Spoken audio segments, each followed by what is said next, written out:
Halo teman-teman semua. Pada kesempatan kali ini kita akan melanjutkan pembahasan terkait numerical differentiation Python programming mechanical engineering, di mana kita sudah kemarin sedikit membahas terkait tools-tools yang teman-teman sudah gunakan gitu ya, yang sudah harus pahami seperti numpy array, terus list, juga hal-hal terkait data dan lain sebagainya itu sudah dikuasai ya harusnya gitu. Nah, mungkin di kesempatan kali ini kita sudah masuk ke metode numerik ya dalam penyelesaian kasus-kasus dalam teknik kimia. Pada kesempatan kali ini kita akan coba membahas terkait numerical differentiation atau penurunan numeris gitu ya, atau turunan numeris. Jadi kalau biasanya kita menurunkan sesuatu itu dengan penggunaan misalnya turunan Y aksen gitu ya, yang misalkan teman-teman punya Y sama dengan AX kuadrat tambah BX tambah C, itu turunkan jadi 2AX plus B gitu ya. Nah, tapi kita akan menggunakan konsep numeris. Nah, di sini kita langsung menuju ke kasus-kasus dalam teknik kimia. Dimana coba ini saya besarkan dulu. Jadi kasusnya seperti ini ya, dalam penyelesaian penggunaan Python gitu, kita mencoba melihat soal-soal yang ada gitu ya. Jadi kita punya seperti ini. Jadi di sini kita ada reaktor gasifikasi, di mana ini reaktornya adalah fluidized bed kalau nggak salah ya. Jadi di sini reaktornya ada dimensi-dimensinya, terus juga di sini ada axial position sama pressure, dan di sini ada hubungan antara fraksi solid per volume dengan tekanan ya, tekanan dP per dz, artinya hubungan antara tekanan dengan posisi di dalam fluidized bed. Jadi kan kalau misalkan teman-teman punya fluidized bed itu dari atas makin ke bawah, itu makin perbedaan tekanannya akan makin kerasa gitu ya. Nah gitu. Nah juga kita mempunyai fungsi dari ES ya. Fungsi ES ini atau fraksi solid per volume itu dia berhubungan dengan perubahan tekanan di tiap jarak dalam fluidized bed gitu ya. Nah, jadi kita diminta untuk soalnya adalah hasil perhitungan antara jarak dengan ES gitu ya. Jadi antara ES versus Z dan juga dPdz versus Z gitu ya. Nah, dPdz ini kan bentuknya adalah suatu suatu diferensial gitu ya. Dan diferensial itu kalau misalkan kita mau menggunakan penyelesaiannya itu gitu ya, itu harus menggunakan 3 jenis penyelesaian, yaitu penyelesaian forward difference, central difference, dan juga backward difference. Nah, teman-teman akan mendapatkan ini tuh di mata kuliah metode numerik ya, atau mungkin terkait penurunan numeris yang teoritis. Nah, tapi karena kita menggunakannya dalam Python, jadi kita akan mencari sebenarnya apa sih, bagaimana sih kita mencari dPdz ini ya. Jadi kan sintaksnya itu adalah teman-teman mau mencari dPdz gitu ya. dPdz ini gimana gitu ya, hubungannya dengan ES.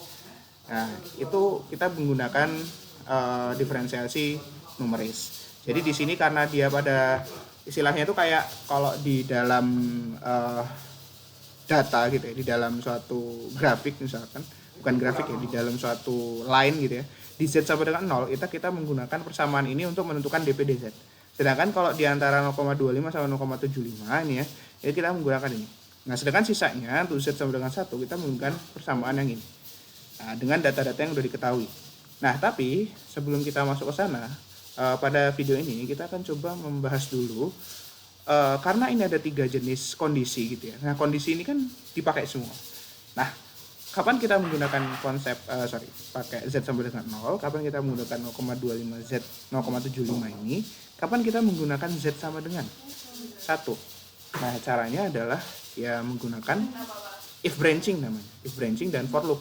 Nah, makanya di sini kita akan coba bahas tentang if branching dan juga for loop gitu ya. Nah, untuk video ini. Nah, jadi yang pertama adalah for loop dan if branching itu menggunakan 3 jenis kata-kata. Tambah 1 sih sebenarnya, ada while juga, yaitu if, elif, dan else statements ya. Jadi kita punya misalkan kita punya suatu algoritma if gitu, algoritma di mana if ini adalah suatu kondisi.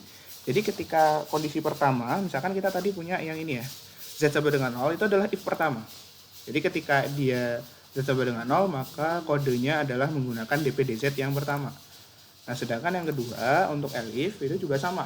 Elif itu juga menggunakan yang lain. Sedangkan sisanya itu else itu adalah menggunakan 0,25 Z 0,75. Jadi misalkan kita punya 3 kata ini ya, 3 forward, central, dan backward. Nah, untuk yang if ini menggunakan yang termin pertama Z sama dengan 0. Untuk elif kita menggunakan yang termin ketiga yaitu Z sama dengan 1.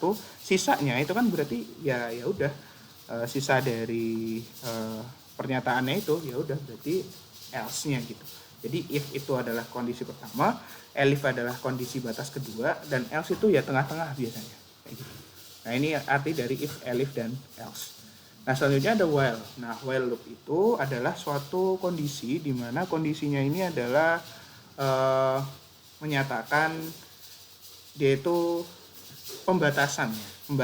Jadi ada kondisi dan juga ada code blocknya gitu. Jadi di sini misalkan kita menulis ya, di sini adalah i sama dengan 1 dan kita tulis while gitu ya. While i lebih kecil dari 6. Jadi kita ketika i yang ada di atas ini dia lebih kecil dari 6 gitu ya. Itu kita dapat mengeprint i dengan i yang adalah plus minus dari 1. Dimana karena i ini sudah masuk ke logika lebih kecil dari 6, maka dia akan ngeran. Nah, ngerannya apa? Ngeprintnya adalah i dari 1 sampai 5. Jadi di bawah 6 itu. Nah, sedangkan kalau kita misalkan masukkan di sini 10, ini nggak bakal ngeran ya teman-teman. Karena apa? Karena ini udah lebih dari logika. Artinya dia nggak ngeprint. Karena kan ini ya udah ketika dia tidak dia itu ternyata i-nya lebih dari 6 gitu, ya berarti dia nggak di luar range logikanya gitu. Seperti itu. Nah, tapi while loop ini cukup jarang ya digunakan di metode numerik itu. Nah, selanjutnya untuk for loop. Nah, for loop ini itu kita mengambil range dari ininya, logikanya itu adalah di list itu gitu. Jadi di dalam list atau di dalam array itu. Jadi for x in bla bla bla print x gitu ya. Jadi kalau misalkan kita coba ini for x in 1. Ini kan list ya. Maksudnya list teman-teman. Ini print x. Nah, kita coba. Nah, 1 2 3. Jadi ini kita coba matikan dulu.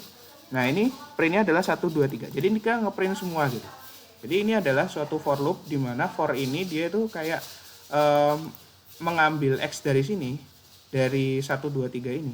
Kita ngeprint semua gitu.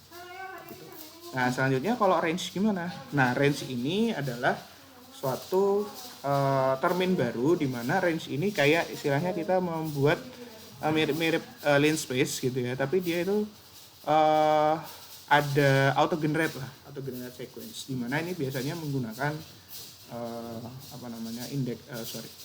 n itu adalah iterasi gitu. Kayak misalkan kemarin kita sudah membahas tentang array, ya itu mirip-mirip dengan array. Jadi for i in range bla bla bla bla bla kita ngeprint gitu. Kayak gitu.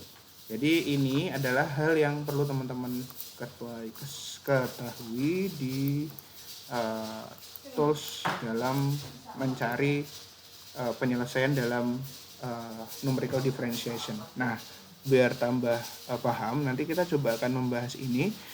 Tapi yang harus teman-teman benar-benar kuasai adalah logika ini ya. Jadi ketika if suatu kode, maka dia akan menghasilkan kode sesuatu, sedangkan elif itu adalah kode untuk batas keduanya, batas lain itu, dan else ini ya selain itu gitu. Kayak gitu. Jadi logika misalkan kayak di sini tadi yang kita bahas, ketika Z sama dengan 0 berarti termin 1, Z sama dengan 1 berarti termin 2, yang else-nya adalah yang sisanya. Biasanya itu yang kayak batas-batas gitu. Kalau misalkan digambarkan tuh gimana ya? Batas-batas tuh misalkan teman-teman punya seperti ini ya. Ini aku mungkin gambarin aja. Ini ada misalkan ada ini ya. Nah, ini adalah batas bersama. Ini adalah untuk if. Nah, ini sudah adalah elif ya, untuk di sini elif bisanya. Nah, di sini adalah else-nya. Kayak gitu. Oke, itu aja cara untuk memahami lebih detail. Oke, itu. Kalau misalkan teman-teman ada pertanyaan lagi, monggo bisa disampaikan.